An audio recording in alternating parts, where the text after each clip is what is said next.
Good evening, everyone, and welcome to Plaistow's Board of Selectmen meeting for January 27th, 2020. I'd like to call this meeting to order at 6:15 p.m. And Beth, may we have a roll call, please? Select Chair, Ms. Hart. Here. Select Vice Chair, Mr. Kishka. Here. Selectman Mr. Talion. Here. Selectman Mr. Blinn. Here. Note for the record, Assistant Town Manager, Finance Director, Mr. Colby is here. All right, thank you. Would you all rise to the pledge, please? To the flag of the United States of America and to the republic for which it stands, one nation under God, indivisible, with liberty and justice for all.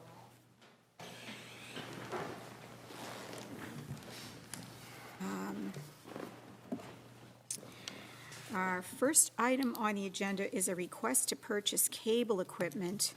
And I believe Dean Zanella was supposed to be here to do that, and he is not here yet.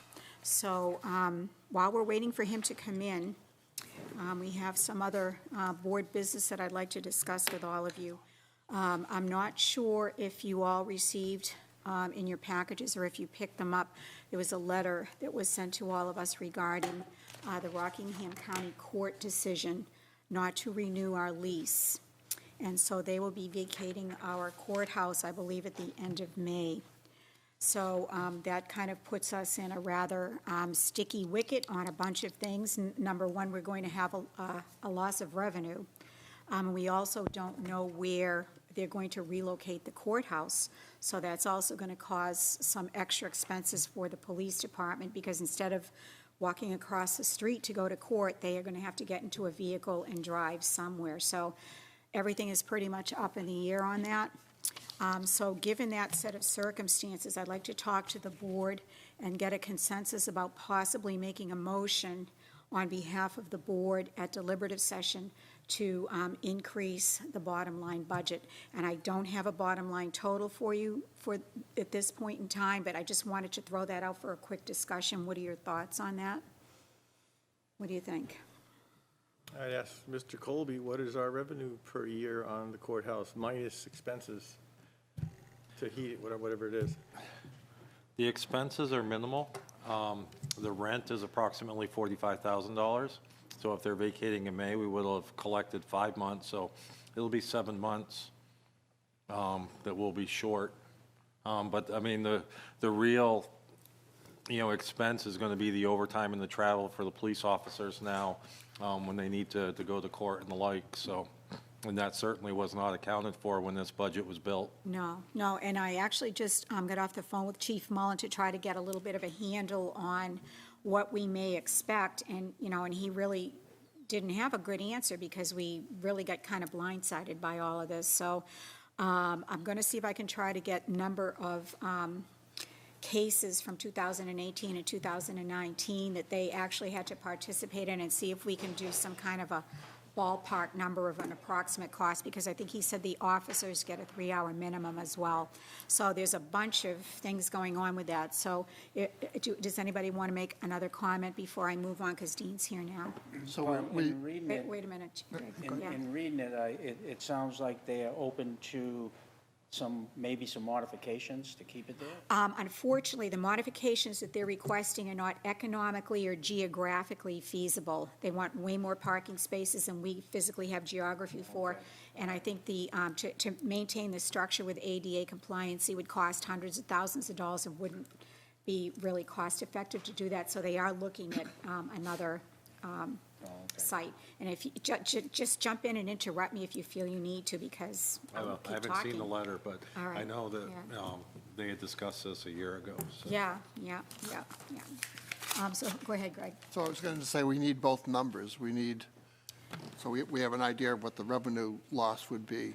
We also need to have a good handle on what the extra time the police officers would have having to possibly drive to Salem or some other location. Right, and the chief said he really can't provide those types of numbers because it really is a fluid situation. It's a day-to-day thing, so we're going to have to get some best guess estimates based on prior history of number of cases and distances and times, and we'll have to do some of that math ourselves. Mark gave us a folder with a lot of the history. Okay. And there's some good information in there about how often a police officer has to go to court Okay, for each great, arrest. that's what we're looking for, great, okay. So, Julian, did you have any comments on that? Okay, so are you in agreement that if we need to, that on behalf of the board, one of us needs to make a motion to increase the bottom line budget, or at least the bottom line police department budget by X amount, which we will find out at deliberative session, if we need to do that? So we can't change the police, we can change the overall line warrant, the warrant.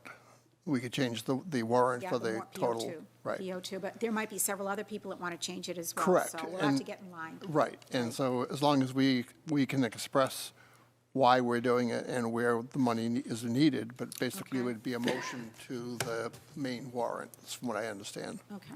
All right, so we're in agreement that that will be something that may come up during deliberative. Okay, great. And Dean is here now, or was here? Yes, you are. I couldn't see you behind the chair. I know, I'm sorry. Come on up.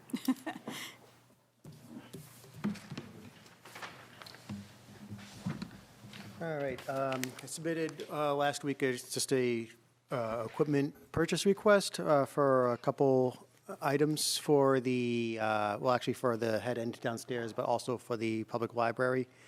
Just some equipment that'll allow us to broadcast live from that facility over here digitally and with modern infrastructure. And the main driver is I'm looking to place this order soon so we can hopefully get this equipment up and running in time for Candidates Night. And hopefully, once this is up and running, we'll be able to broadcast other events from that facility as well. But yeah, that's basically two components totaling $1348, and that's for an encoder that would be based at the library and a decoder that would be based downstairs in our head end. Is that equipment permanently affixed, or is something that could be moved and used someplace else? And what I'm thinking of is, we're going to have our deliberative session at Pollard School. For this particular year, I'm not foreseeing that we will have it installed and configured in time for this year. Okay. Because we're placing the order this week, but we wouldn't be able to have something like this up and running in time for Saturday. Okay. But that is something that, based on the ability to configure and reconfigure the devices, I'm looking at a couple different options as to the possibility. Could we take the transmitter and temporarily use that from other locations? There has been talk about if there were to be events being held at the new Public Works Garage, that we could transmit from there as well. So once we get these two components in place, I'm going to look at whether we would want to have another pair of components for other locations, or if we'd want to treat that as a portable device that we could use in different locales as needed. Okay, thank you. Okay, But, and we're all set for deliberative at this point, right?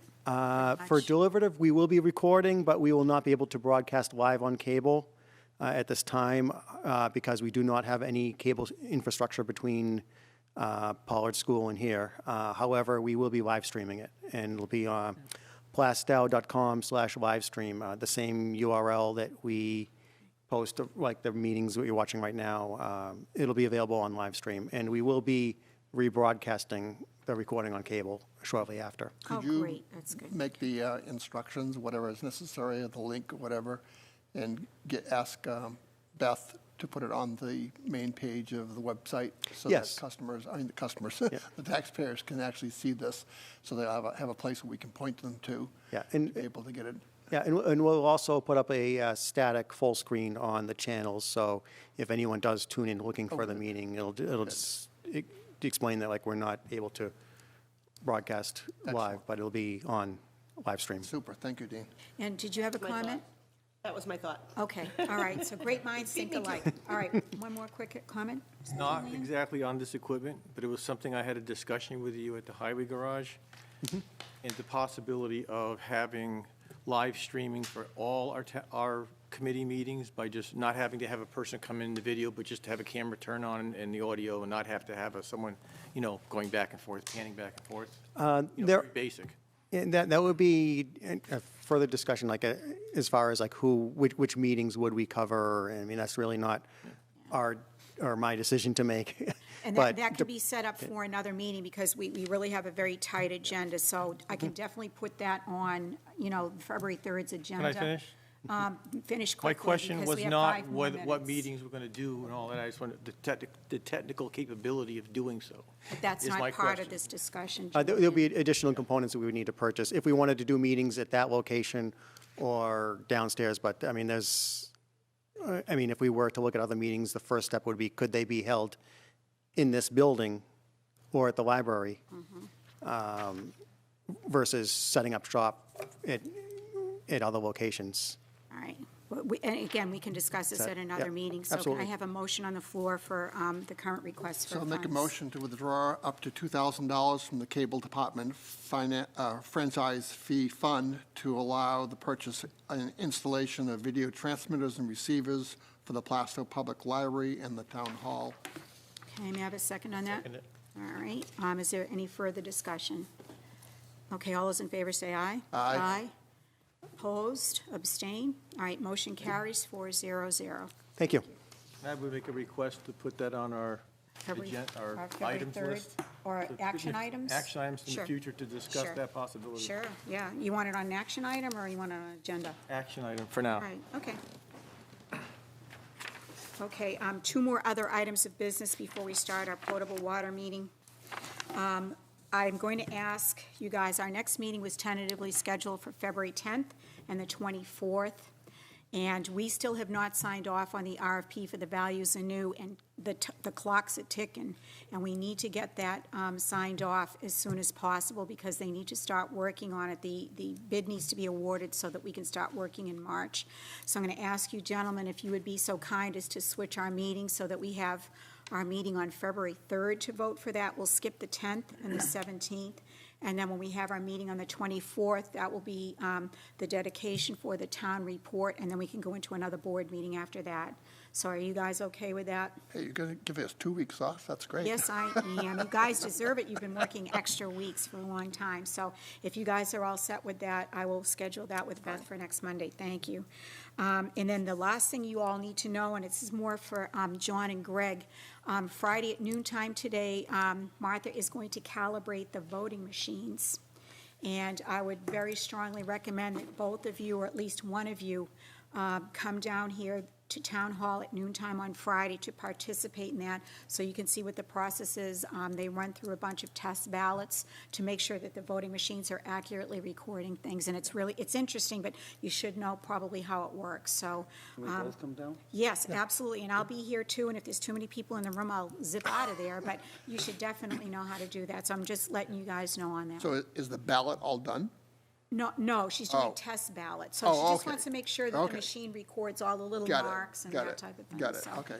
So she'll feed them through and mark it down, and it's an interesting process. It And takes is about that an hour. at 12? It's at noontime, yep, and I believe Mr. Harb is going to be here as our moderator to make sure that everything's on the up and up. Good. All right, thanks. Serving lunch? You just had lunch over at the public garage facility. What center? I suppose there might be something in the fridge, though. I don't know. I'm sure we could manage something, but it's Julian's turn to buy.